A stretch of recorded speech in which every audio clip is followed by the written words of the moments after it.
genocides where she had on the film showed worldwide genocide. We are people who have not been recorded in the history books. And if history is not recorded, it repeats itself. We haven't learned our lessons yet. Why aren't we in Rwanda? Why didn't we stop all of these things that are going around? Why is the United States not worried about these things? Why is Europe not worried? Basically, they're tired. They don't want to fight anymore.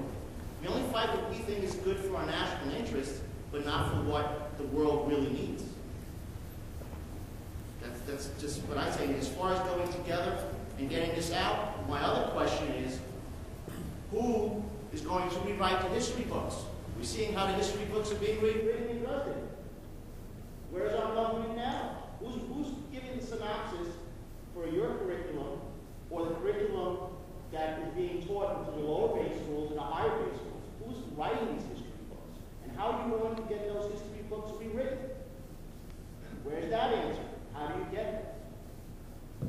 That's what we have to figure out. Well, to figure it out is politics, but then how do you get the politicians? And I think one of the ways, I'm sorry I don't know the names, Mr. Schemm brought out that, Dr. Schemm, excuse me, brought out that you have to unify. One place has to be, one organization has to take everything. And I think that World Alliance is one of them. And I think that's something that all the donors problem, the Soviet societies, and all these other places have to get together. We are the most diversified or this fragmented ethnic background that I have ever seen in my life. And I'm born here, I'm first generation. So how do we figure this out? This is the discussion. Thank you. And Ann is signaling me. Let's say 1 or 2 more minutes. One or two final questions or comments, please. Or the curriculum that is being taught into the lower base schools and the higher base schools. Who's writing these history books? And how are you going to get those history books rewritten? Where's that answer? How do you get that?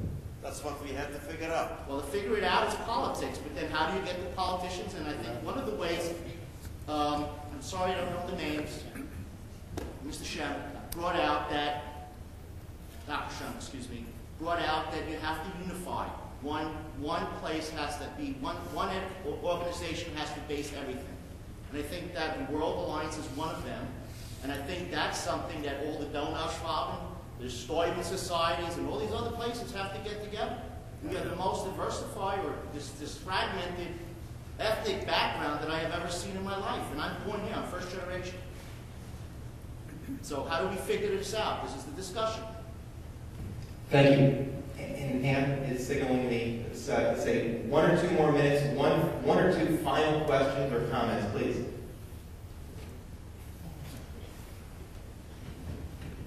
My name is John Haas.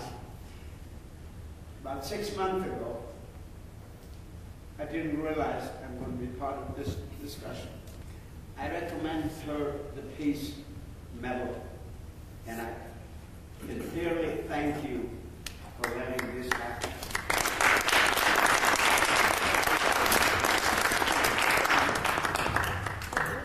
The Nobel Prize. Did you hear that?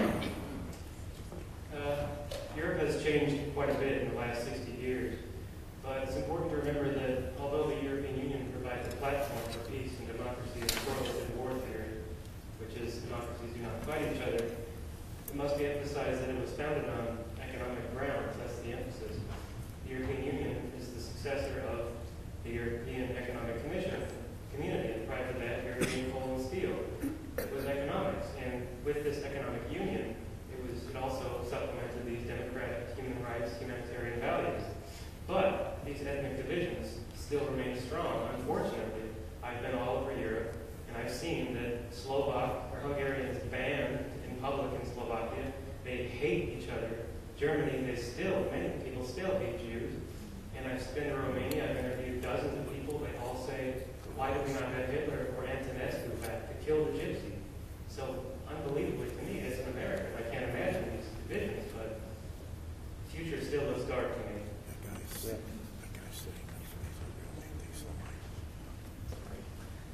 I had one comment. I mean, the entire old tinderbox of nationalities, you've got to remember, has now been given extra fire ability, extra flammability with the newly immigrated Turks, Moroccans, North Africans, etc. And even assuming that all the European nationalities could, on the basis of some common European heritage, forget all the past, even in bad economic times. And my own feeling is that after what happened in Yugoslavia, I am very, very pessimistic about people being able to live together who have the slightest bit of difference. Given that extra tinder, I just don't, I can't imagine how this European Union, after the failure of the Habsburg Empire, after the failure of multi-ethnic Czechoslovakia, after the failure of multi-ethnic first Yugoslavia and semi-multi-ethnic second Yugoslavia, how we can be optimistic about a future in a Europe where there is a multiplicity of nationalities, multiplicity of ethnic interests and economic stresses. The only thing that can stop future problems is a set of laws similar to those in, I would say, like in Hungary. Hungary is an excellent minority laws, which allow each and every minority respect, tolerance, to maintain their identity, and to either voluntarily assimilate or voluntarily remain whatever nationality they are. The states like France, where this is still not possible, states like Italy, where there's still only rights to minority are very minimal.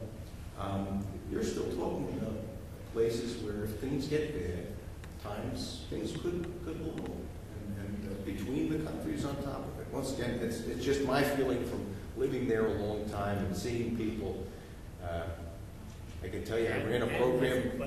I ran a program for refugees, and I used to see Czechs, Slovaks, Hungarians, Romanians sit in one room. They'd be in the program for 8 weeks, 10 weeks, 12 weeks. At the end of the weeks, they wouldn't know one another. They'd say, "Oh, the Hungarian, you mean? Oh, the Czech, you mean?"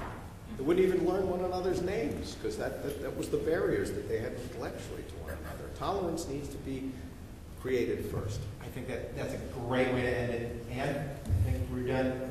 Members of the panel, thank you. Thank you so much.